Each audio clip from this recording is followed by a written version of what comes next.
everybody. Welcome to Narrative Live. It's good to be with you tonight. Hey, Eric Garland, nice to see you. Get yourself together. It's Tuesday. You know, every day flows into another because it's just endless amounts of news, and there is so much big news this week. This week really is, you know, we have been waiting for a week where we could actually sit around and listen to a logical hearing conducted by proper investigators who can actually help settle some of the differences in this country. And this is the week we actually get to see some of that. We get to hear it. We get to sit around as a country and go through this cathartic process of going through a hearing, which I'm really looking forward to on Thursday night. We'll be carrying it live right here at 8 p.m., but there'll be much more as well on many other networks, but also on this network. What are you looking forward to? Speaking as a DC dork here, I've never heard this much excitement about a congressional hearing. Like, oh, I cannot wait. But hey, that's what it is. We're going to hear noted Democratic Socialist of America activist Liz Cheney. That's so funny. Did you see her on Sunday, Zev? Did you see her giving the interviews? Good. She was so good. I really have grown to like her a lot, and I can't believe I say those words, but I'm going to see you in 4 days. Yeah. Oh, yeah. Oh, we got plenty to talk about. And she was like, you got to do this. It's your responsibility. It's your civic responsibility as an American to watch and to opine and to care about what's going on Thursday. And there's just no excuse for us showing up, which brings me to Fox News. It's not okay for Fox News not to be covering this momentous, historic event that they helped create. I mean, it's not just about January the 6th. It's also about the big lie. Fellas. It's the big lie is what caused January the 6th. They're the ones who pushed it. And now when the hearings come around, oh, no. We don't like this. We don't like the people investigating. We don't like what might come out. This is total crap. I mean, this is the story you've been pushing. Have a fact-checking screen up there? Yeah. You know, they can go afterwards and say whatever they want to about it. They can go afterwards and say, that was the biggest load of lies you've ever heard in your life. Everything was manufactured. The liberals want to own you. You name it. They can say whatever they want. But not to carry it is the ultimate admission of guilt. It's the ultimate admission of the fact that they are part of the scheme, and they're just too scared to have it show up on their air. They don't want additional facts in an indictment for accessory after the fact.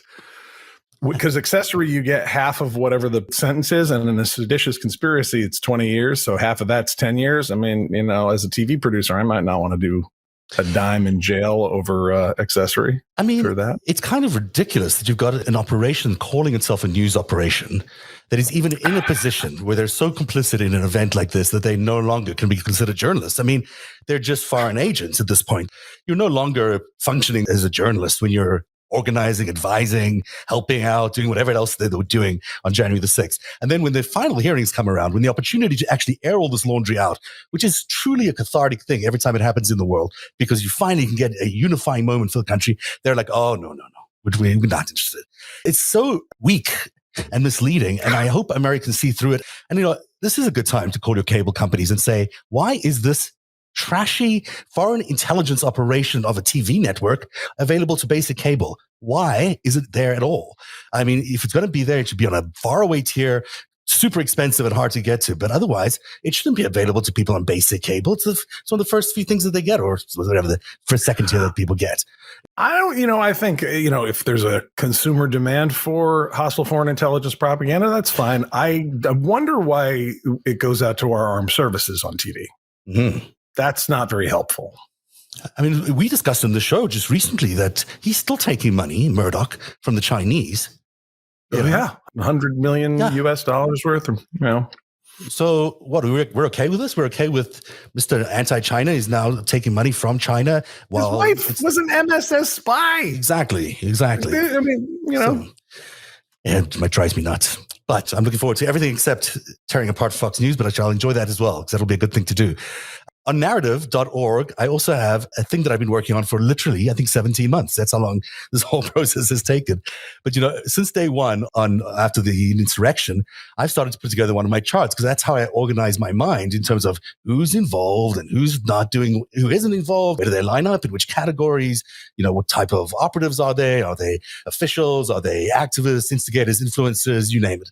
And for the last 17 months, this thing has been slowly coming to fruition. It's a one-pager, which will allow our viewers, and for anyone else who wants to use it, an opportunity to see the whole thing in one big giant scale, or at least one big page. So I'm going to throw it up here just so we can show everyone what it looks like. I've also, a shameless way of trying to raise money for our programming here, also have it on our narrative shop where people can download a high-res version of it. It is actually quite nice. And you can also have it as your wallpaper. Yes, that's a good idea. And you can also have it as actual bingo card. Oh, yeah.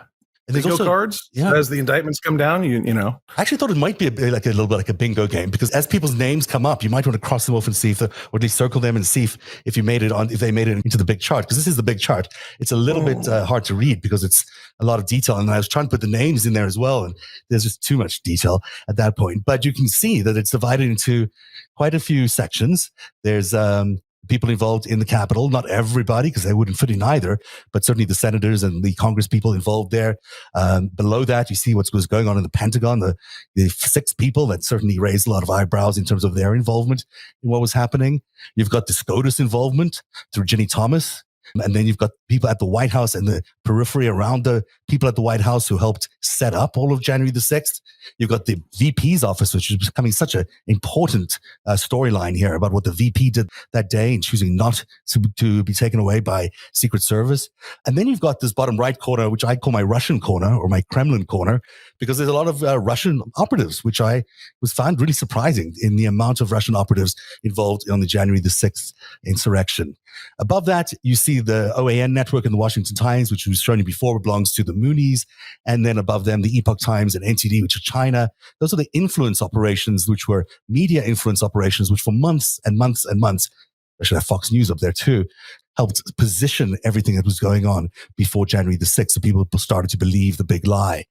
And then on the top row there, working backwards, you'll see that some of the organizers, Ali Alexander, Nelson from ALEC, and then that's Carolyn Wren, who's there raising some of the money. And below them, what we call the militias, including 2 people we're going to be discussing a lot tonight in the Proud Boys and the Oath Keepers indictment. That's Enrique Tarrio and also the name who always... Which one? Stuart Rhodes? Yes, Stuart Rhodes. I don't know why. I have a blind spot around him, but yes, Stuart Rhodes. So that's why I do need their names on here. But, interesting indictments that came down. We're going to go through them in detail. And then, of course, what happened at the Willard. Hold on. Just a quick look at this overall. This bunch of mugs. This is like the worst night on Tinder or Grindr ever, right? left. Ah, yeah, it really is. There's not a looker among them, I'm afraid. Maybe that's why they turned to politics. Maybe that's why they're so bitter. I don't know. But we call DC as Hollywood for ugly people. Yeah, well, there you go. You said it.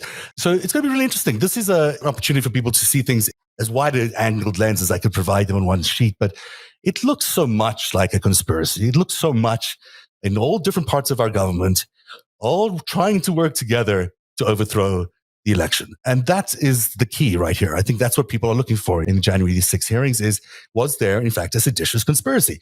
And where did it go? Did it go all the way to Donald Trump? Did it go to Roger Stone? Where did it stop? And I think that's going to be the trickier part, is trying to prove where it went to. But the fact that it actually was a seditious conspiracy, that seems to me as plainly obvious as it can be. Well, that last Proud Boys indictment that just dropped, that put the shoes on the horse, ready to go now. That filled in some of the language in there, filled in the final details to elevate this to the legal definition of sedition, just properly said, as a violent force, used to overturn the government, to oppose its authority, and to assert a new authority through violent force and not through the rule of law or the end of America. This is really so critical, is this indictment. And I want to go through it in great detail with you. Now, we've been expecting this, honestly, for a long time. Ever since the Oath Keepers had their seditious conspiracy, I've been saying, well, it can't be very long before the Proud Boys had theirs, because ultimately what they're going to try and prove in all of this is that there is a seditious conspiracy by the Oath Keepers, a seditious conspiracy by the Proud Boys, and that somehow they met somewhere, and then somehow they got orders. Maybe in a tunnel under 15th Street, but that it was coordinated. Yeah. And look, we know how to skip ahead in this, because we know that the Pentagon took actions, or rather a few people at the Pentagon took very specific actions to make the actions of the Proud Boys and the Oath Keepers, among others, possible. And those were violent actions. And so we know that those people at the Department of Defense answer to the President of the United States. And we know that there's just a lot in here. And, we're really getting there. Yeah. I want to go through this slowly as we can. We've got a little bit of time tonight, so we might as well do this effectively because I think it really sets people up. The 5 people mentioned here, these are the exact 5 people when we did our original reporting around the Proud Boys. These are the 5 people that showed up way back then. And they were clearly, obviously, the ringleaders then. They are clearly, obviously, the ringleaders now. The point of reference here is Enrique Tarrio. There is Ethan Nordine, a.k.a. Ruffio, I guess. There's Biggs. And then there's Dominic Pizzolo. I don't have a picture of Dominic Pizzolo, but he is the first person who smashed a window into the Capitol that day. So that's interesting too. And just in terms of what are the pictures, let me see if I've got any others. No, those are the ones that I have readily available, but I'm going to show you a few other people later on that are also affiliated with these guys that are part of the Oath Keepers. These are the people who have been the leaders of the Proud Boys from the very beginning. These are the people that probably met, if I'm not mistaken, with Roger Stone way back when in Oregon in 2016. These are the same group of people that have been part of that world for a long time. And this is a seditious conspiracy. It's a pretty serious indictment. It doesn't get much more serious, really. Yep. And it goes just for the counts, it goes to page 2. Wow. I mean, it's... So talk to us a little bit about what's going on here. The seditious conspiracy to obstruct an official proceeding. Can you read all this or do you need me to help you go through Sure. Yeah. I mean, so you've got your 18 U.S. The big one up there at the top, your count 1. That's the big mamma jamma. Just scroll up a touch there. It's Title 18 of the U.S. Code, Chapter 2384, Seditious Conspiracy. That's the one where if you connect through the intent to stop the government's authority, to overthrow the government's authority via force, that's the count. And it's historically, I'm not sure that we've ever had charges like this, maybe a couple more other times. And I'm not sure if this was the historic statute that was used. Sometimes these things slip around in legal history, but very closely related, 18 U.S. Code, Chapter 1512. And there's several sections of that's obstruction. But when you get down to that obstruction of an official proceeding, I think the C2 in there is to violently oppose. So that's when you get the 10, 20 year per count charges. And then obstruction of law enforcement. And then it's sort of, assaulting, resisting, breaking stuff. And I forget what 10 is. Count 10. Robbery of personal property of the United States, USC 2112, 18. So it's 10 to 18 USC. Somebody stole a fax machine. Okay. Yeah, or whatever. Or a laptop, I think, from somebody. I think the Nancy Pelosi's laptop. So you got, I don't know if that's in this indictment, by the way, but there was a story. That's not these guys. That was the weird girl and her dad. Yeah. And they were going to sell it to the FSB or something. Yeah, something like that. Don't do that, people. No, it's a third superseding indictment, meaning it's the third time they've gone around and sort of clarified some things in here, but it's the first time they've said seditious conspiracy. So that's a big deal. What should we pay attention to here in the introduction? Are there things that you feel are the most important things to pick out of this particular first section? Sure. Stop. Right here, the transfer of presidential power. So that's a big deal. Who's in charge of the nukes? Who's in charge of the executive branch? All that. So this is a big deal. And, they're alleging as their first fact, there was a presidential election on the 3rd of November. And because of COVID and some other things, we had, and a whole lot of inorganic problems counting votes. It took a few days before it was very clear that Donald J. Trump had lost the presidential election. And that was projected by the majority of the media and of states. And at that point, they knew Georgia was going for Biden, Pennsylvania was going for Biden. And so Trump lost. So 2 that's the legal authority. The 12th Amendment, which requires presidential electors to meet in their respective states and certify distinct lists of all persons voted for as president and vice president, number of votes of each. And so the 12th Amendment, this is where they came up with the wacky theory of if we can stop the vice president in his duty, to put into the record the presidential electors that were sent by the states, if we can stop him from that on the 6th of January, then we can say, well, hold on, we need to stop this transfer of power. And once they did that, they were looking to then, occupy. We're going to see here in this indictment that the Proud Boys were planning on occupying multiple government buildings, Senate office buildings, House of Representatives building. They were going to stop the federal government from functioning. For how long? How long were they intending to do that? I believe the official plan was like Jan 6th through Jan 20. And basically their thought was if you could just interfere that long and also dispatch, militias to different cities where, quote, Antifa would be attacking, they get the Insurrection Act, especially if like a high-ranking official was murdered, like Mike Pence or Nancy Pelosi. Clearly, there's the Insurrection Act. They no doubt would have blamed Antifa for any deaths, but, that would get worked out in the wash, right?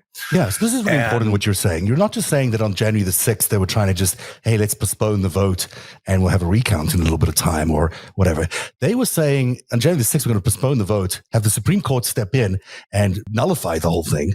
And then until we have new or something like that.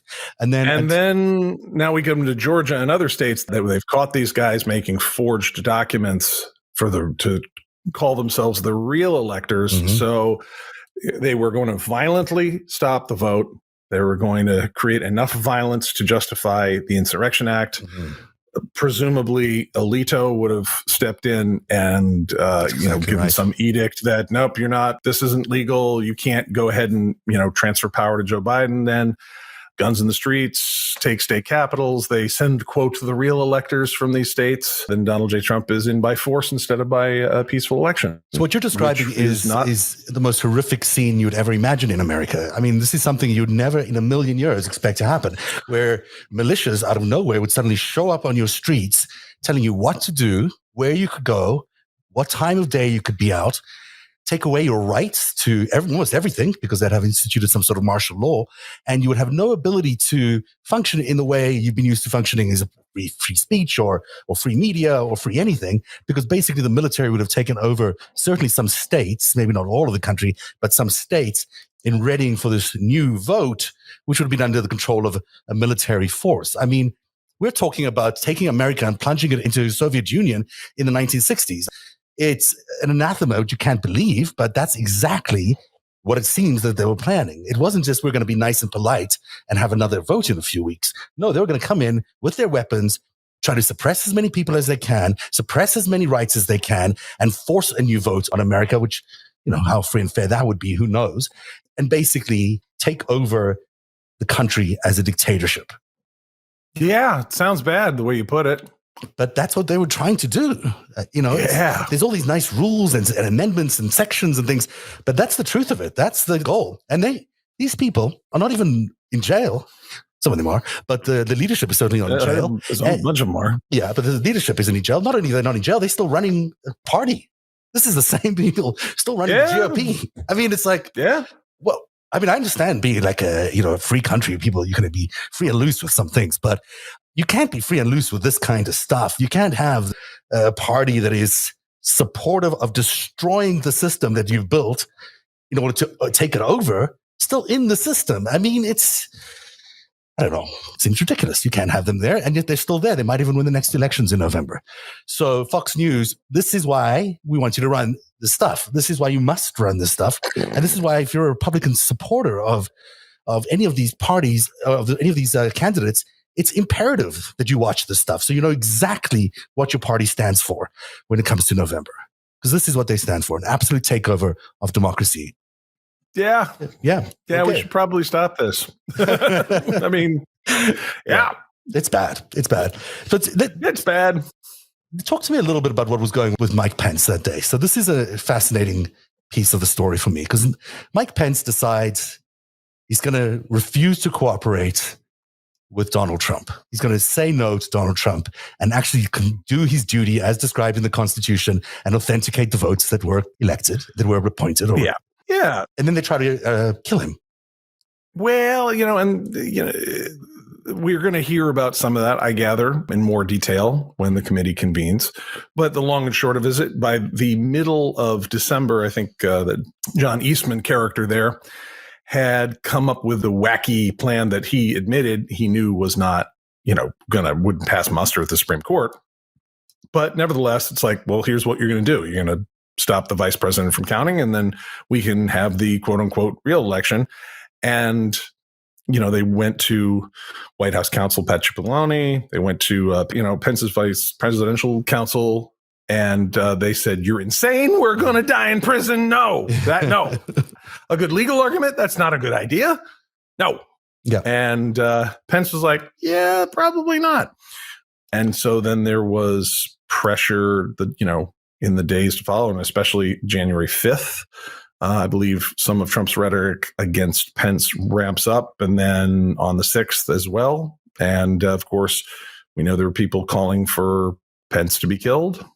Not only calling for Pence to be killed, incited by the president, his boss, his running mate, incited by him to call for the killing of the vice president, who then proceed to try and actually get to the vice president and kill him. And he is so worried for his life that he won't even leave with the Secret Service because he's worried that he's going to be taken into some sort of, hiding place or somewhere where he might not be able to continue his official duties. And who knows what might happen to him, considering I think he knew that if he evacuated the way they wanted with the people they wanted him to evacuate with, that he wouldn't be back to do his duty, and then they would have the justification. But that if he just survived long enough and stayed with the right Secret Service people, and, there's still more to learn about that, and we may never learn all about it, but we know from his deeds that he did stick around. He did end up casting the vote on the calendar date appointed. And so even though I think if there had been, if we had some weird earthquake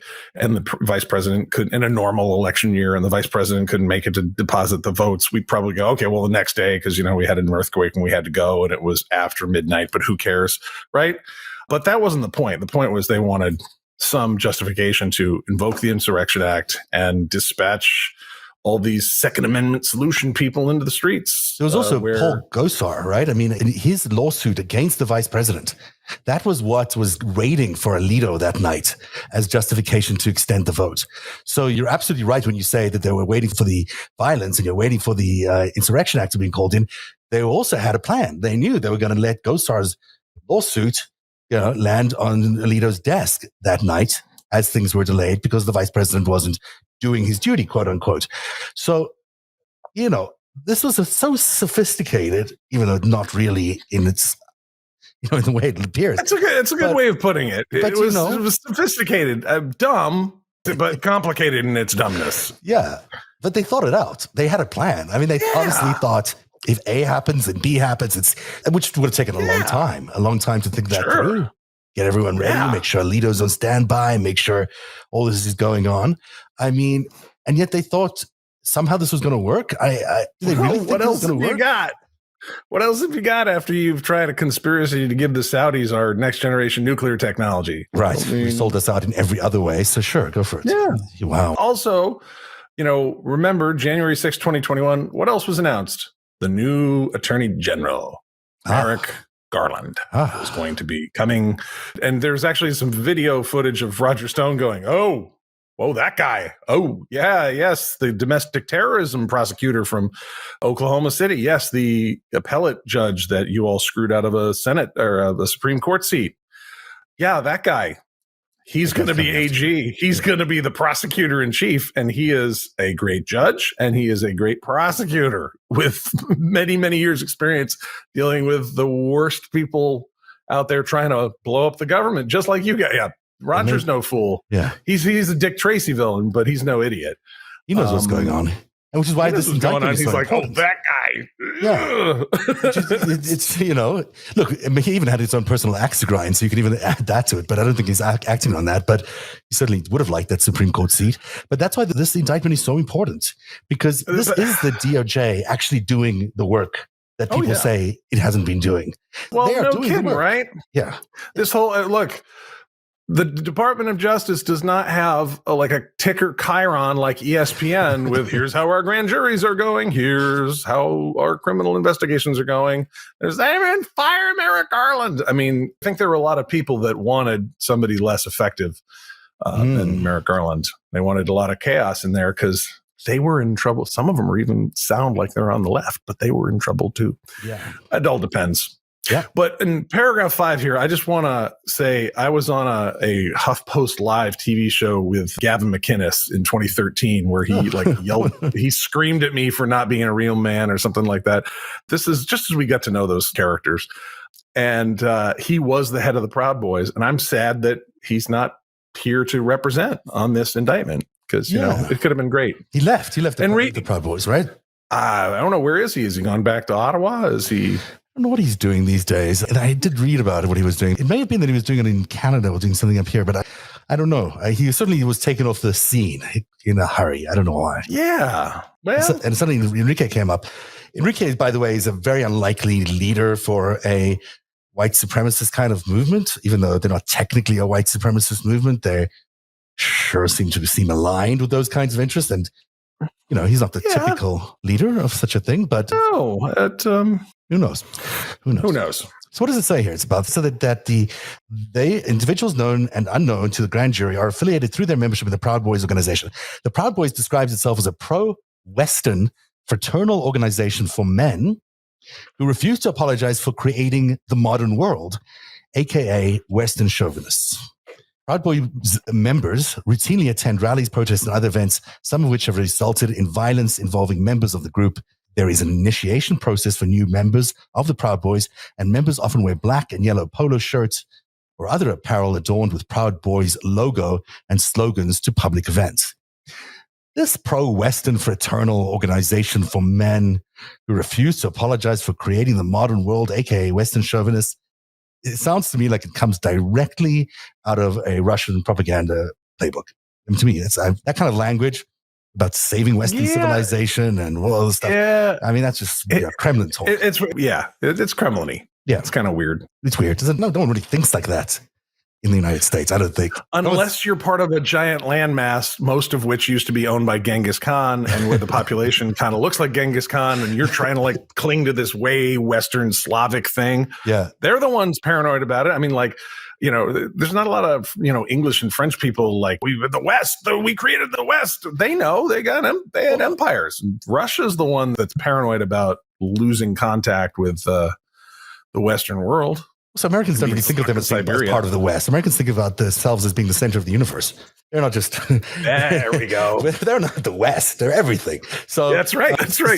We think of other countries as a hypothetical. It's like, you know, the imaginary number in math. Yeah, exactly. It's a variable. Other countries out there somewhere, but not... Greece, Cyprus. Those things. In Africa. Yeah. And sometimes you'll go there for vacation, but they're not part of the world. They're just... part of the rest of the world. Well, so you do news and you've lived elsewhere. You know, I'm an American guy, but I've lived other places. And I noticed that anytime I'm outside of the United States, the news reads like, hi, we're in the middle of the world. And there's lots of different parts of the world. And some of the news is like, this happened today in the country of Jordan. And this happened in Egypt. And this happened in Japan. And in America, it's like America. I don't know, Eurasia somewhere. And yeah, you got us. You nailed us. The World Series, by the way, is not actually a World Series. It's an American series. I mean, FYI. We don't even invite the Japanese. You could call it a World Series. Cubans, the other four baseball playing nations of the world, but it's the World Series. Yeah. So, you know, that's sort of how the America views itself. And, you know, God bless America, because that's how it's been a world leader for so long. And there's something about that confidence. There's something about that, you know, that American exceptionalism. Through ignorance of the rest of the world, we lead. You know, occasionally, maybe that's been costly. Occasionally, maybe we need to rethink that. But a lot of them, you know, American exceptionalism and American success, and for better or for worse, it's kept the empire alive for a long time. And this is its grand test, I guess. We'll see how it does going forward. Do we care about any of this other stuff? This is all just who they are, the president's chapters. We know a lot of this stuff. Yada, the guys. Let's see. There was some, hold on. Up there, the ABCD. Careful what the fuck you ask for. We don't want to start one. This is about a civil war, but we sure will finish one. If Biden steals his election, the president will be political prisoners. We won't go. Okay, so that's pretty violent. We don't want to start one. That doesn't say we won't start one, being a civil war, but we will finish one. Okay, that's November 6th. That's before they declare Biden.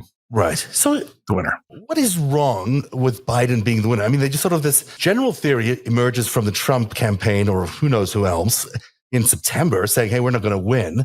And we have to start preparing for the fact that this election was stolen from us, even though it hasn't even happened yet. So this is a big myth, a big lie, a big nonsense thing that's been created for America, which has America sort of, half of it, America is just consumed as absolute gospel and it's just accepting as truth. How are we going to in any way be able to chip away at that, knowing everything we know today, that that's so untrue? Yet for some reason, they have accepted this alternative mythology as reality. Yeah. I mean, and this is where you get into Russian style propaganda of the notion that America has elections as illegitimate as its own. Mm-hmm. Let's do some real talk here. America has some imperfect elections. There is stuffing of ballot boxes. There are cash networks in some cities to do voter turnout. This is whispered on the side, but there are such things, and there have been for a long time. But that's kind of a margin of error in democracy, right? It's not to say that it delegitimizes everything. It complicates it. This is a big country, and Arkansas and Philadelphia and Illinois and California are all different places. When you look at our electoral college and you look at the fact that we have electors from each state, we are a union of states. We are not a single country the way France is. So each of those states, originally intended by the colonists as their own countries, have their own governments that contribute to a federal government. So there's going to be variations. There's going to be some stuff that's not exactly perfect. But the Russians want you to think that it's just as that our system is equivalent to theirs or China's, where there is no choice. It's run by the spy services and the internal elites, and the people really don't have a say. And that's a lie. Like that. It's not like that. America has real democracy. Actually functions like a real democracy. Occasionally, you're right. Some things might not look Vermont, as kosher as they should be, but it's a real democracy. It actually works like Vermont town meeting day. We're the only direct democracy left in the United States, where each town meets on March 1st, the first Tuesday in March. I forget exactly which, but every single town has to meet. The cities. There's 9 cities. The cities are left out, and every town has to meet. And it is, you want to see democracy in action, it's just a bunch of neighbors going and arguing about the snowplow budget that year. And people work it out over coffee and donut, and it's the real thing. A necessary part of democracy is listening to each other and actually disagreeing with each other and hearing each other out and accepting that other people are going to have different points of view and then being able to agree to disagree and walk away and still be neighbors. Yep. It's a wonderful democratic thing. You don't have to go to war just because you don't like what the other person said. You just have to speak your mind. Oh, he's crazy. Exactly. But you get outvoted. I mean, it's like, it's real direct democracy. Did you show up? Did you comment? Everyone gets to say his piece. And especially in kind of a small town, you can, imagine a small place in the tail end of winter, everyone kind of gets in and questions come up and somebody says something and maybe it's stupid and maybe everyone rolls their eyes. But at the end of the day, everyone gets a vote and the vote carries. So you can do it. Vermont does it and we do it. And you expand that out to an entire presidential election. We've got some things about our democracy that could use some tightening up, gerrymandering and everything else. But this burn it all to the ground was a foreign operation helped by domestic traders. This notion that this thing is so lost, it's so illegitimate. Since it's so illegitimate, you might as well burn it down. You might as well start shooting people because there's nothing. And who wants that? China, Russia, Saudi. That's who wants that. I'm glad you mentioned all those countries because I don't want to leave the slide without reminding people exactly who did the propaganda leading up to this. Yes, it was Fox News. Yes, it was people like Roger Stone and Bannon and company. But there were news entities like the Epoch Times handed out for free to thousands, if not millions, of Americans. And their sister TV channel, NTD, which I've never even really heard of, but when you watch it, it's kind of terrifying. These are peddlers of conspiracy theories. These are peddlers of lies and Chinese propaganda. This is owned by China, and it's not trustworthy news. It's just what people are sending you to read, and that's why it's free and available to you for free on your stoop every day. It's not reliable, and yet so many people are looking at that stuff regularly and saying, oh yeah, this is legitimate. Then you've got the OAN crowd. This is the Washington Times crowd, owned by the Moonies. The Moonies, a cult with ties to Russia and maybe China. Who knows? I mean, it's definitely tied to Russia as far as I can see. This is, again, an outfit that basically created the notion of an Arizona audit, that created the idea of a big lie. They not only were reporting on the stories, they were the story, and then they just amplified it themselves. And the biggest of them lot is Alex Jones and InfoWars, which clearly is a Russian operation. I mean, no other way to look at it. And clearly he is the number one inflamer of conspiracy theories on behalf of the Russians in America. Now, hopefully he's no longer going to be around for that much longer, but this is the people who've entered our very nice freedom of speech environment in the United States and polluted it with junk, polluted it with lies, and we are tolerant of it.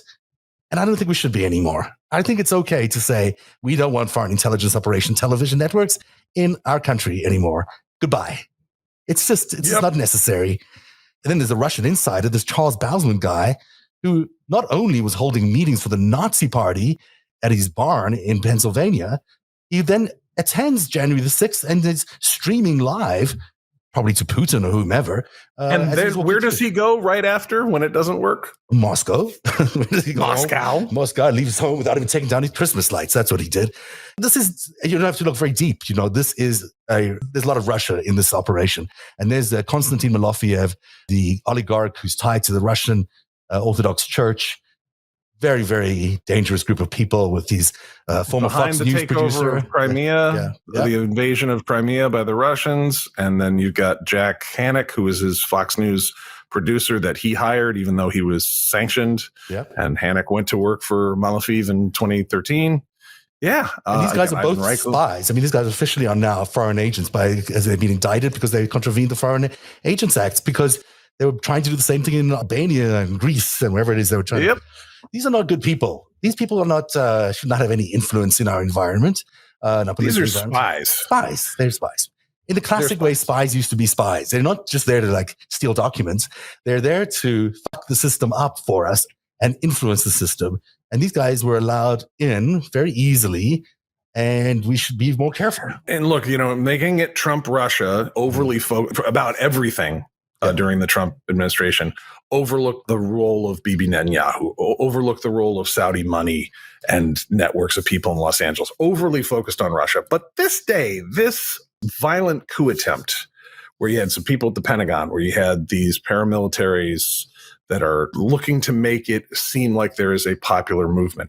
This is classically Russian. Mm-hmm. And there's even some terms, I can't remember them all off the top of my head, but the Pentagon guys who made it so that the National Guard couldn't respond in a timely manner and didn't dispatch the quick reaction force from the Pentagon to help quell the violence there. They would be known as Siloviki in Russian, I believe, which is sort of like your inside men. And I think the Proud Boys and the Oath Keepers would be Tutushki, the guys that are on the street are supposed to knock heads and smack journalists around and break windows and stuff. That the Russians have terms for this. This is how you take a country that doesn't have a popular movement in favor of some pro-Russian puppet, and you make it look on TV like there was. And you need some inside guys, you need some guys on the street, you need some guys at a nerve center, directing traffic there, some political propagandists. Politicians you bought. Yeah, no, it's not Chinese. Some politicians you bought off way in advance. Yeah. That's a Russian gig. They did that all over the world for years. They know how to do it. They tried doing it in Ukraine.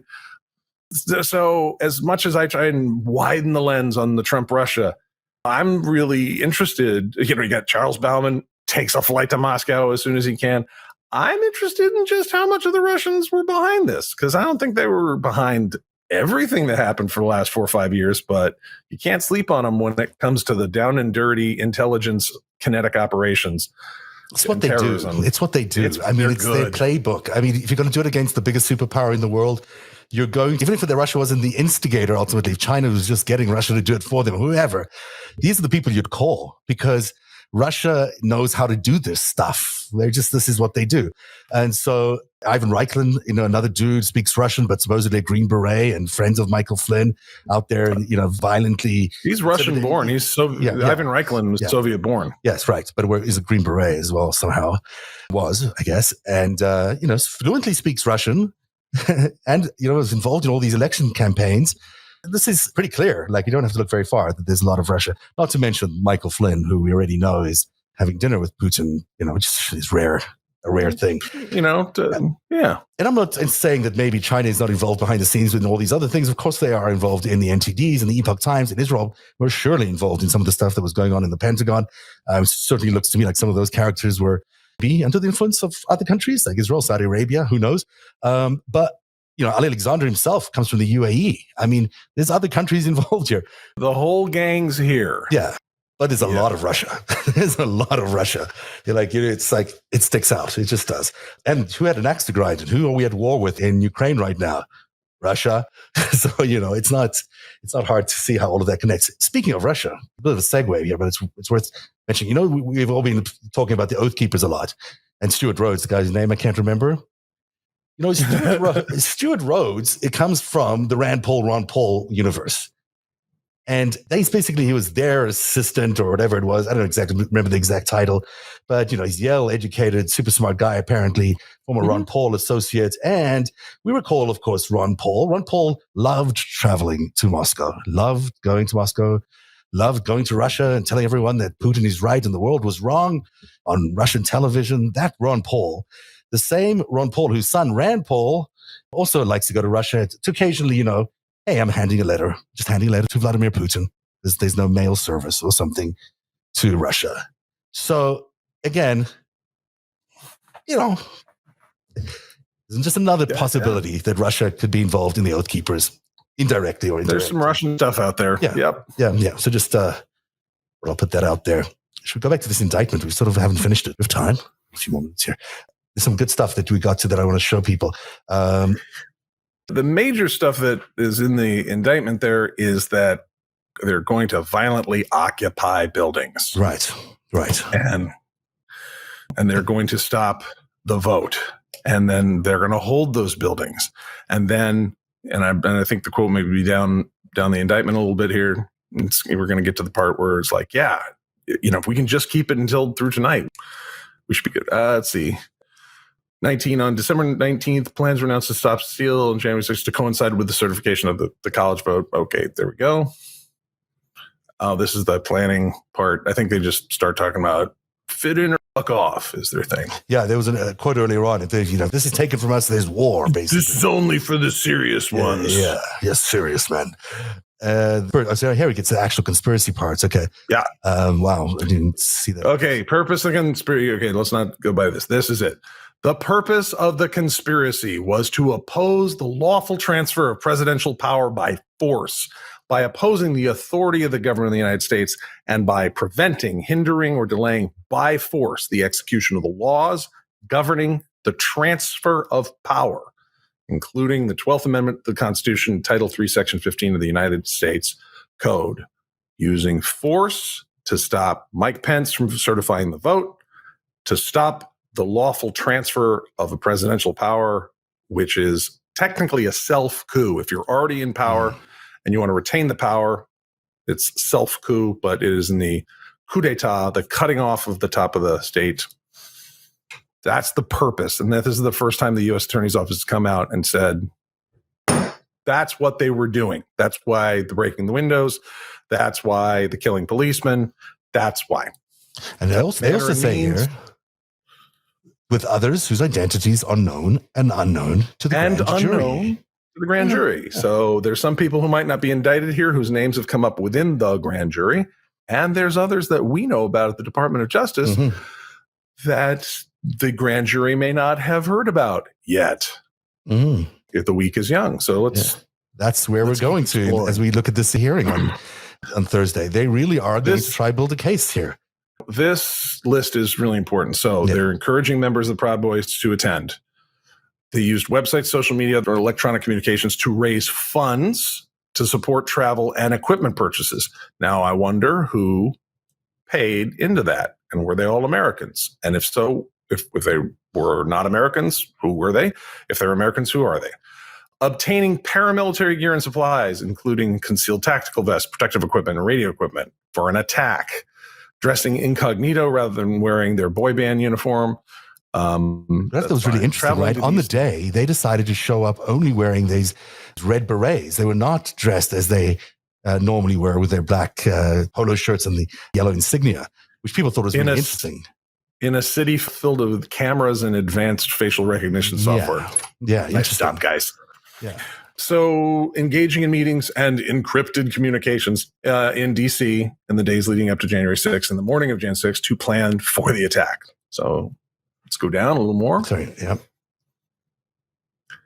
Using programmable handheld radio and encrypted messaging applications to communicate and coordinate the attack. So we're saying the Proud Boys coordinated the attack. And now this is where we haven't gone in these indictments before. H, directing, mobilizing, and leading members of the crowd onto Capitol grounds and into the Capitol. They're the ringleaders of the violence. They're the force. They're the force that you're talking about, opposing it by force, using physical kinetic violence. This is the guys. There's a lot of people that did it. And some people, I got caught up in the moment. They didn't get caught up in the moment here. The Proud Boys didn't. Proud Boys planned it, bought radios, bought tactical vests so they could take some hits from policemen. They coordinated with others, known and unknown to us. So this is violence, and who led it? They led it. So what else do they do? Now we get some violent stuff. Dismantling metal barricades have been deployed to demarcate a restricted area. So they're the ones who allowed other people in by coordinating the dismantling the metal barricades. That basically facilitating the actual insurrection. Yeah. Metal barricade is the signal from the government. Don't come here. We're doing something. Official business. And that happens all over DC in lots of different ways. They dismantle that. They storm They storm past those barricades, the Capitol Police and other law enforcement officers, in an effort to disrupt the proceedings. So that's their obstruction of government right there, those acts. Destroying property, including the fence and the window, assaulting law enforcement officers. So it's not just force, but also violence aimed not just at other human beings, not just at other Americans, but law enforcement officers. That's because who enforces the authority? Law enforcement officers enforce the authority. Any functioning state has a monopoly on violence. That the law is ultimately enforced by violence. That can be putting you in handcuffs because you've drunk in public or speeding, whatever, or put in prison or possibly shot if there's an emergency, ideally. That's how we enforce the law. And by, as part of your conspiracy, assaulting and in some cases killing those officers, that's the force that tried to take down our ability to keep the authority of the government as they tried to do their duty to the rest of the country. So this is a really rich picture of violent acts taken with enormous mens rea and actus reus, the mentality, the motive, the conspiracy, the actions taken on basis of all that they were violent, that it opposed the authority through violence, that resulted in death, and that the aim was to stop America's government from functioning. That's laid out in this thing for the first time in the most great detail. stark terms. Yeah. Yep. I got to tell you, the person who was arranging the money or calling for the donations was Roger Stone. I've got the video. I'm trying to find it for you here, but there is video of him saying, I want money for my peaceful protesters and my teams that are going to be down there. That's who was arranging the money. That's who was calling for the funding. That's who was doing the grift around all of this. So we haven't got there yet, but I bet you that's what they're leading towards, because they've got these two seditious conspiracies, and the two happen to meet in a basement garage. Oh, that's right. The night before. That's right. It is not conjecture. That is the way it happened.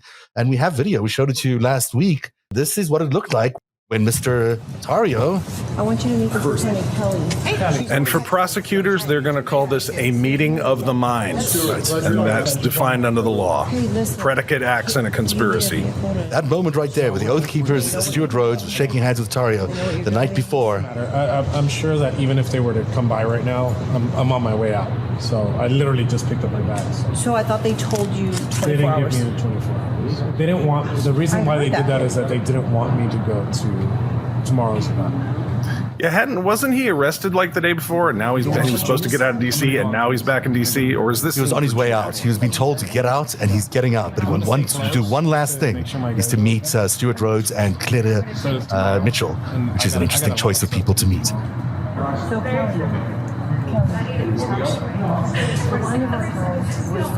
He's been told to get out of Dodge, and he does, but he wants to have this meeting first. That's very telling. I mean, that's really what we're looking at here is the meeting of the minds. This is and if that's Cleta Mitchell, then she's the connection both back to the White House, but also to the Supreme Court through her bestie, Ginny Thomas. Correct. Wife of Justice Clarence Thomas. That's correct. And now you start seeing why this particular slide that I have here, why it all connects, because all these people had somehow been cooperating in a giant seditious conspiracy. That's really the only conclusion you can come to from all this evidence. And we don't know all of that for sure because the judge has not said so. The judge has not said that these people are guilty. We'll wait to hear from them. And, a jury of their peers. A jury of their peers. They're entitled to that. And we're all entitled to have a good listen on Thursday, and I hope people arrive at Thursday with an open mind, regardless of what their political backgrounds are. We should all arrive just as citizens who are concerned about our democracy and want to learn the facts as our representatives have investigated it, and we want to learn what happened on that day and how we got there. It should be no political reason for us to start fighting on that day. We should all be open-minded about trying to figure out exactly what happened. This is their civic duty to investigate what happened on that day. It's our civic duty to be responsible citizens, to listen, to make up our own minds, and to decide, who's wrong and who's right, without the noise of these crazy people who've now owned all our TV networks and whatever. We really need to be independently minded as we approach this, regardless of where we are on the political spectrum. Sure, you'll one side or another side maybe to be right or another, but we really need to know what happened because it can't happen again. We can't do this. This is not something we can afford to get wrong. This is something we absolutely need to get right. And this committee seems like they got the stuff. And DOJ seems to have the stuff in terms of its indictments. It should be a gripping night on Thursday. And the New York Times said today that it's a way for the Democrats to turn around their doldrums in the midterms. For God's sake, which is break. Which is why you need to support narrative, folks, because that's the level of news out there. It makes me so mad when the media just talks against itself, we all know why, but it just makes me so frustrated. We all know why. Yeah. Speaking of supporting narrative, you can go and get our fancy little item here, our digital download of our big master chart by going to our shopping page, which address is coming up here, if I put it up correctly. If not, I can just tell it to you that it's narrative.myshopify.com. Narrative.myshopify.com. There's all sorts of cool stuff over there, but most importantly, you'll find 3 new items related to this particular slide and the chart. You'll see a digital download, an actual poster which you can buy and hang up on your wall and do a bingo chart with. And there's also a cool spiral bound journal and write your notes on whatever it is you want to do during the hearings. We should make this like an advent calendar with a chocolate behind each one. So when each one is indicted, you can get a. Well, that's a good idea. We should do stickers next time. People can put X's and zeros. Merchandising, people. Merchandising. Yeah, there's a whole thing we can do. I like that. I like the way you're thinking. I very, very much like the way you're thinking. Hey, it's time for us to say goodnight. We've done best a job as I think we could tonight to explain to people why Thursday matters. These hearings matter. Fox News, you are insane not to be covering this thing. You're all fools and you're not journalists, and America needs to wake up to your fallacy. But, hopefully they'll be watching on other TV networks and on narrative, and they'll get to see what's going on through independent sources. That's our show for tonight. Any last words from you, Eric? Keep, tune in. You never know how many people will be indicted in St. Louis between shows. Oh, I forgot about St. Louis. We're going to talk about St. Louis. So last show we had a bunch of folks from the we had 3 the aldermen, including the president of the Aldermanic Council, Louis Reed, who were indicted. Since the show started, Louis Reed has resigned alongside his other 2 companions there. And this morning, a lovely indictment came out on an official that has multiple roles in the St. Louis County Council, because you have the city government, you have the county government, and that guy was running a bunch of scams with COVID relief funds.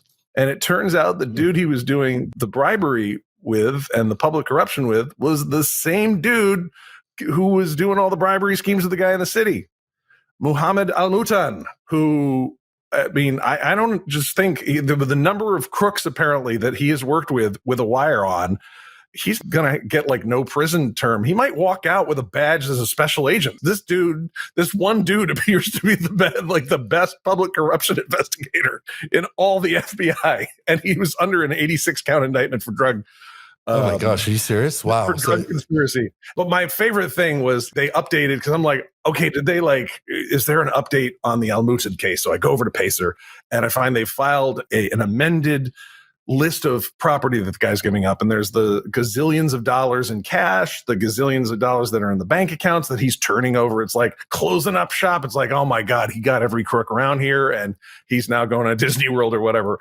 But he also has like Israeli military firearms and Bushmasters and Russian rifles and whatnot. And I was like, folks, if you're going to do bribery schemes with gangsters around here, make sure that they've got top of the line Israeli IDF rifles. There's nothing more Midwestern than that, guys.